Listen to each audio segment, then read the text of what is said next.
You are 15 years old, but you feel ancient. You're sleeping, or trying to, in a filthy Roman alleyway that stinks of sour wine and human waste. The year is 1550. The stones beneath you are cold, unforgiving, leaching the last of your warmth. He smells of incense and old parchment, a scent so alien to the squalor of your world. He doesn't speak. He simply holds out a small loaf of bread, still warm from the oven. The aroma hits you like a physical blow, a scent of life itself. God has a purpose for all his children, he says, even the lost ones. His words sound like a prayer, but they feel like a contract. You are so hungry. You reach for the bread. Your stomach clenches violently.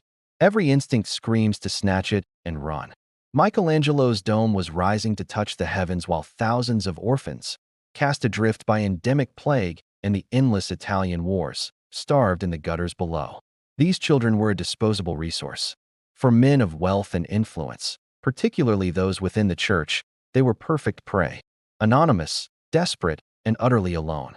The cardinals plotted and feuded, their ambitions clashing beneath Michelangelo's gaze of the Last Judgment. The bells of St. Peter's pealed across the city. Cardinal Del Monte had become Pope Julius III. As the crowds roared his name, he was already planning your future, a gilded cage designed to look like a throne. Your destruction would be disguised as your salvation. While his rivals debated doctrine, Del Monte moved in the shadows, making promises and forging alliances. You were told your old life was a hell you had barely escaped. You were told the Pope's affection was a divine miracle. They cultivated a deep-seated fear of abandonment, painting vivid pictures of you being cast back onto the streets, where your knowledge of palace secrets would make you a target for every blade in Rome. You were trapped. The choice was to submit or to die. He presented himself as a moderate, a compromise candidate who would threaten no one's power. It was a lie, but a convincing one. You learned which vintage of wine Pope Julius preferred with his evening meal. You learned how to massage the tension from his shoulders after a long day of audiences. You learned to read the subtle shifts in his mood, to anticipate his unspoken wishes. The line between page, student, and something far more intimate blurred into non-existence.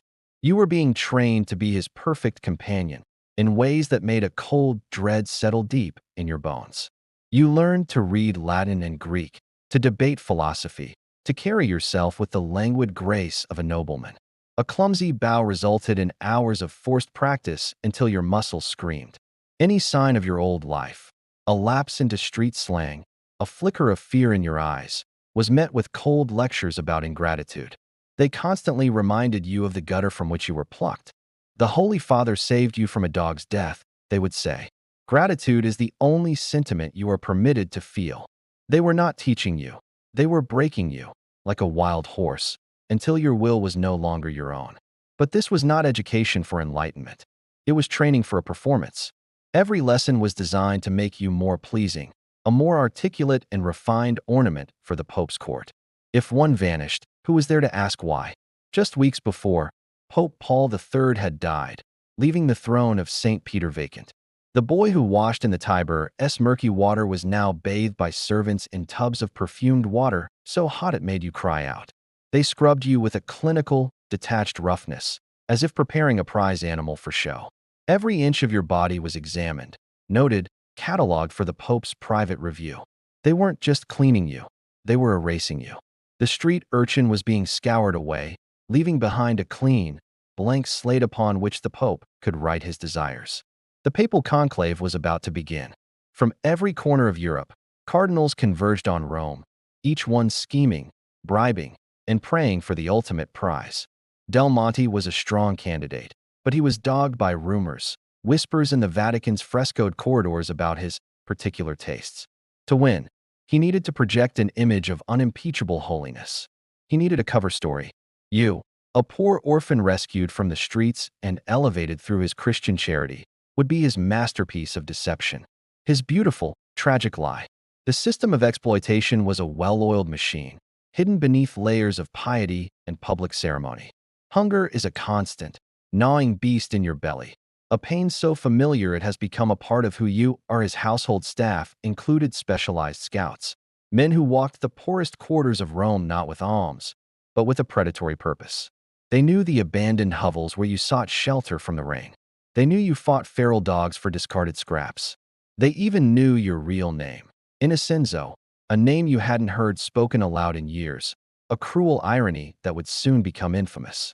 They had documented your moments of profound loneliness, the nights you wept silently into your rags. Your vulnerability was your most prized feature. They carried bread and small coins, the bait for their traps. They had a specific profile in mind. Boys, usually between 13 and 16, with a delicate beauty that starvation had not yet completely erased. But the most crucial attribute was total isolation. No parents, no siblings, no friends.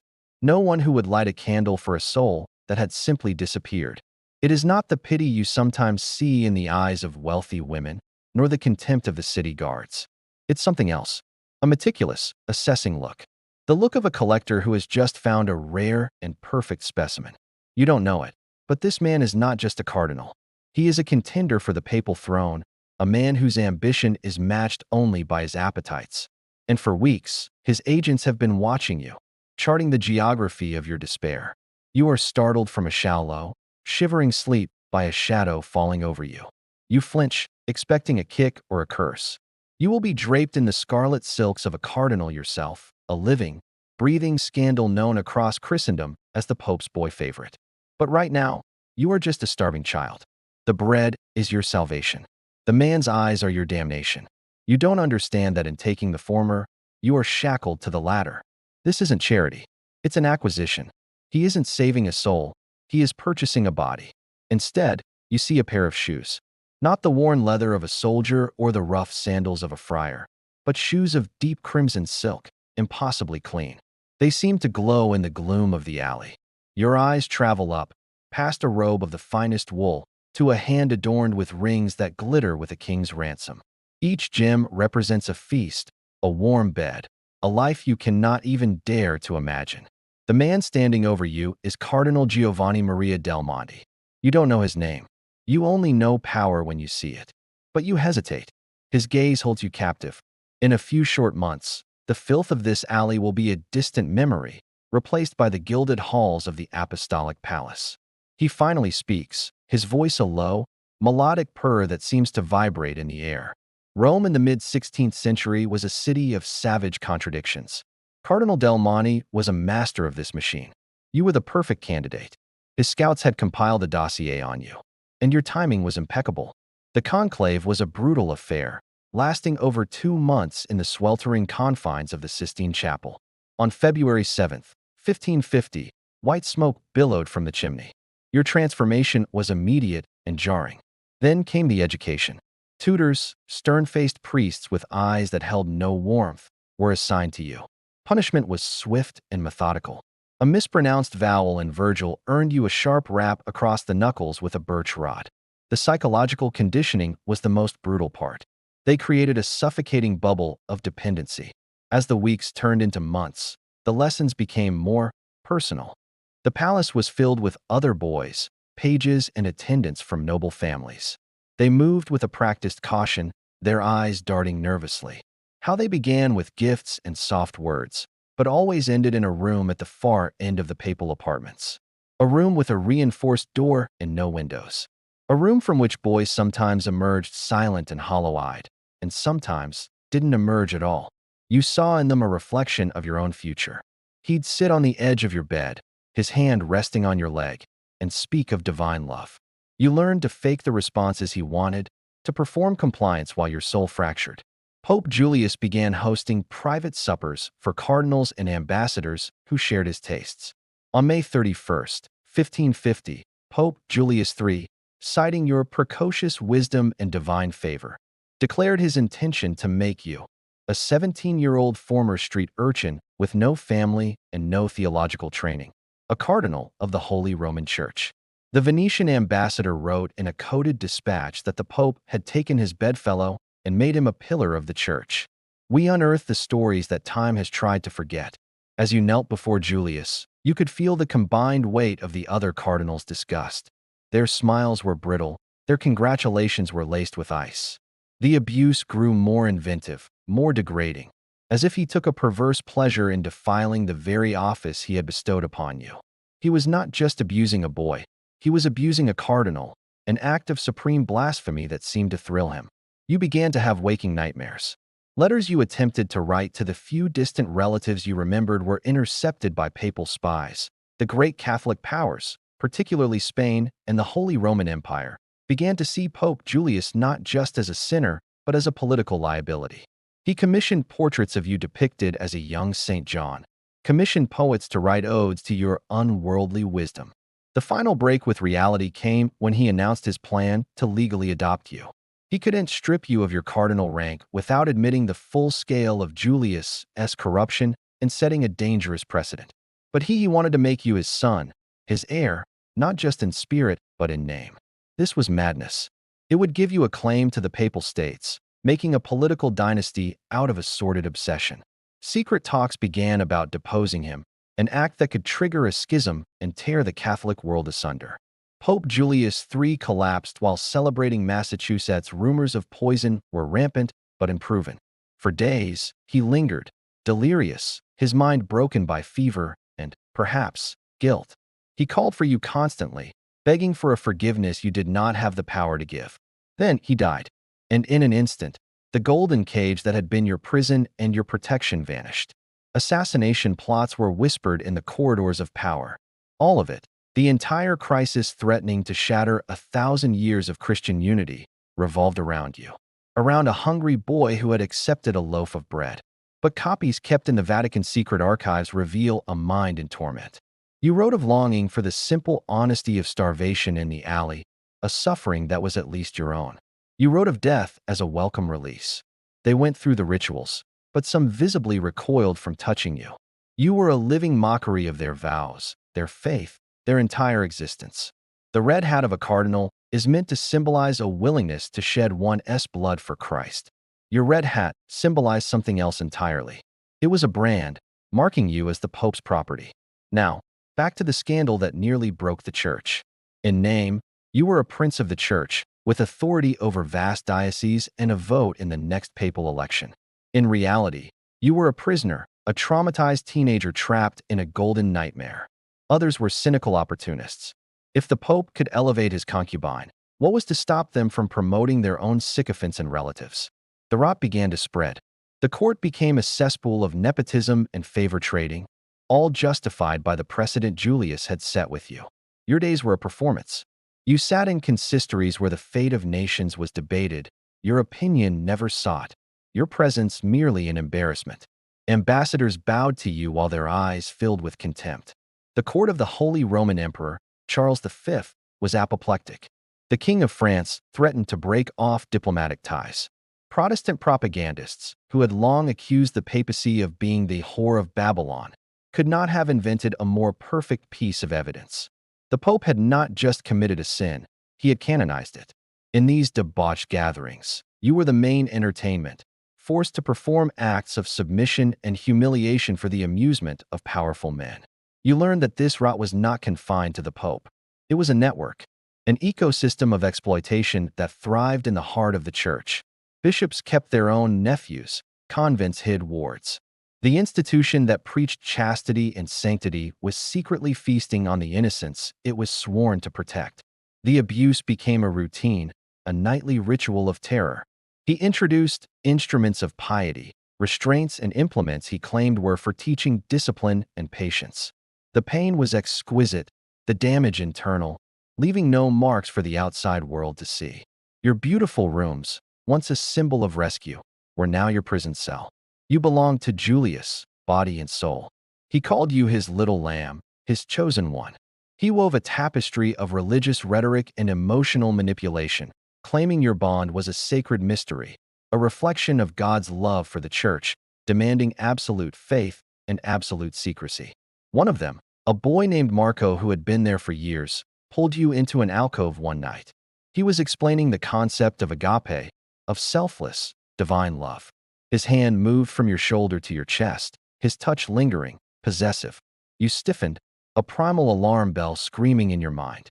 He smiled, a fatherly, reassuring smile that didn't reach his hungry eyes. This is how a spiritual father shows his affection. He murmured, quoting scripture about obedience. A son must trust his father completely. His face was pale, his voice a tremor. Be careful, he whispered. His holiness, his blessings are not gentle. He showed you a faint, silvery scar on his forearm. He calls it a mark of devotion, a reminder of who we belong to. Marco told you of the late-night visits. The Pope's grooming began in earnest. He would visit you at night, his presence filling your chambers. The first violation came disguised as a lesson in theology. When you tried to pull away, the mask of benevolence dropped. His grip tightened, his face darkened into a mask of cold fury. The kindly priest vanished, replaced by the predator from the alley. Do you know what happens to ungrateful wretches? He hissed, his voice low and dangerous. Do you know how many bodies the Tiber claims each week? People who knew too much. People who disappointed me. So you learned. You learned to dissociate, to send your mind somewhere else while your body endured. The depravity escalated. Private abuse became a semi-public spectacle.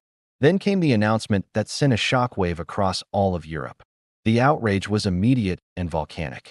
It was one thing to keep a favorite in private. It was another to elevate him to one of the highest offices in Christendom. If this glimpse into the Vatican's hidden history is compelling, please take a moment to support Dark Ages historian by subscribing and hitting the bell icon. Your elevation ceremony was a masterpiece of surreal hypocrisy. It took place in the Sistine Chapel. You were now Cardinal Innocenzo del Monte. The knights belonged to Julius. The power and prestige of your new office meant nothing when the palace doors were locked. The other cardinals reacted with a mixture of horror and cold calculation. Some were genuinely devout men, horrified at the desecration of their church. Your own psychological state was collapsing. You were caught between two unbearable realities: the public figure of the boy cardinal and the private reality of a tortured victim. The political situation was becoming untenable. Julius, however, seemed to live in a world of his own making, a delusion of grandeur and divine approval. The end, when it came, was swift. On March 23, 1555, the new pope, Marcellus II, inherited a catastrophe. Couldn't keep you in Rome either. You were the living symbol of the scandal everyone desperately wanted to bury. His solution was both politically brilliant and personally cruel. You were given a prestigious appointment. The people you were sent to govern expected a leader, a theologian, a man of God. They got you. You threw yourself into study, hiring tutors, reading theology until your eyes burned. You tried to be a good administrator, to bring justice and order. But the damage was too deep. The trauma was a ghost that never left you. And the victims are told their suffering is a holy test, or worse, their own fault. Contemporary accounts describe you in your later years as a melancholy, haunted figure, prone to fits of panic and long periods of silent withdrawal. The boy who had been found in an alley had been elevated to the highest echelon of society, and in the process, had been utterly and systematically annihilated. A 20-year-old with the education of a courtier and the soul of a victim. Click the video appearing on your screen now to explore the hidden life of the Borgia Pope and the secrets he took to his grave. Your attempts to rule were disastrous. The local clergy, who knew your reputation, openly defied your authority. The peasants mocked your sermons. Together, we can continue to shine a light into the shadows where the most uncomfortable and most important truths are found. There are so many more stories waiting to be told. You were a joke, a living testament to the moral bankruptcy of the papacy. You were made the administrator of several remote, unimportant dioceses, far from Rome, far from the centers of power, far from anyone who knew your story. It was presented as a promotion, a chance for you to prove your worth. But everyone knew what it was: exile. You were being erased from the pages of history. Life in the provinces was a new kind of hell. You spent the rest of your life desperately trying to become the man you were supposed to be. You died in 1577, at the age of 42. Your death was barely noted. A brief entry in the Vatican records, a footnote to a scandal the Church was already busily scrubbing from its official history. But stories like yours have a way of surviving. They linger in the archives, encoded diplomatic letters, in the hushed gossip of history. They serve as a permanent warning. A warning about what happens when power becomes absolute, when institutions value their reputation over the lives of the innocent, and when evil cloaks itself in the sacred robes of piety.